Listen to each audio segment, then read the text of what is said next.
Nous incitons les Gabonais à s'investir dans la santé et l'enseignement.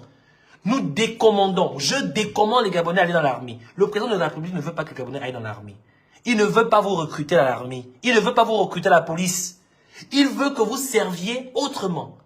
Soyez des enseignants. Soyez des personnes dans le secteur de la santé. La recommandation n'est pas une forme de dictature. C'est tout à fait normal. Mais allons-y étape par étape. Voilà notre combat. Un vrai comédien, un activiste rigolo. En quoi son commentaire est-il scientifique? Quand je vous dis que les gens qui sont malades dans ce pays-là, il y a des gens qui sont malades. Vous n'avez pas remarqué que sur les réseaux sociaux, personne ne parle de bilan du CTRI au bout d'1 an? Vous ne trouvez pas ça bizarre? On vous parle de « Oh, Oligui était dictateur. Oh, les activistes à côté d'Oligui, c'est des bandits. » On ne peut pas vous emmener sur un bilan. Parce que le bilan, il sera violent. Le CTRI, ce sont des bâtisseurs. Le bilan sera violent. Donc, on ne vous emmènera jamais sur le bilan. On vous amènera dans la poubelle.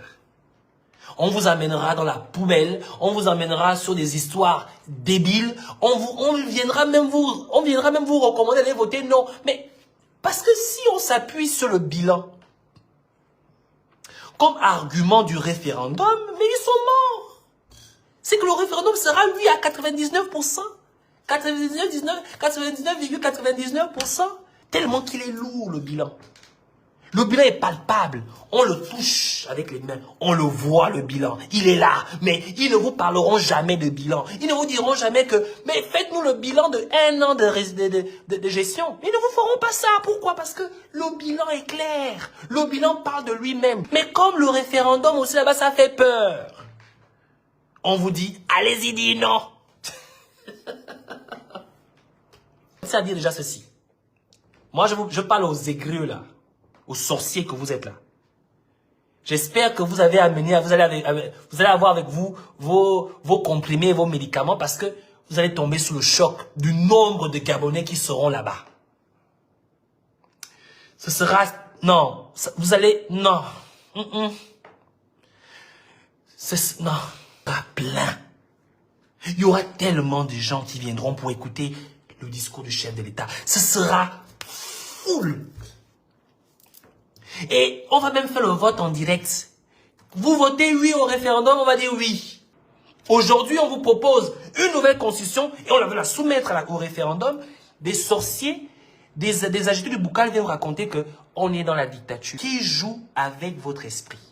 On a peur que le peuple reste plongé dans la médiocrité permanente, guidé par les mauvais esprits des gens qui sont frustrés, jaloux et surtout sorciers.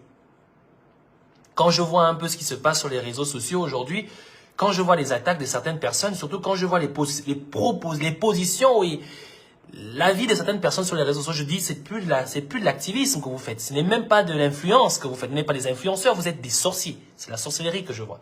Pour 100 Bilébizé. Nous, on est là pour le concret. Toi, tu as endetté le Gabon à 56%. Pourquoi? En Sili, c'est la question.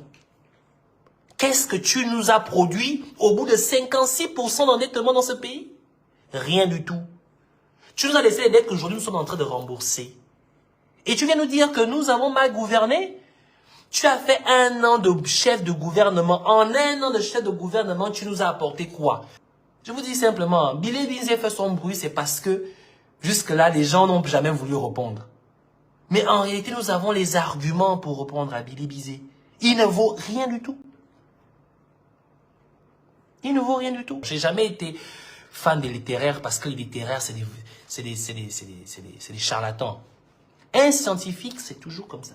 Au passage, le chef de l'État, il a eu un bac scientifique au passage. Donc, vous comprenez mieux pourquoi sa logique, elle est comme ça.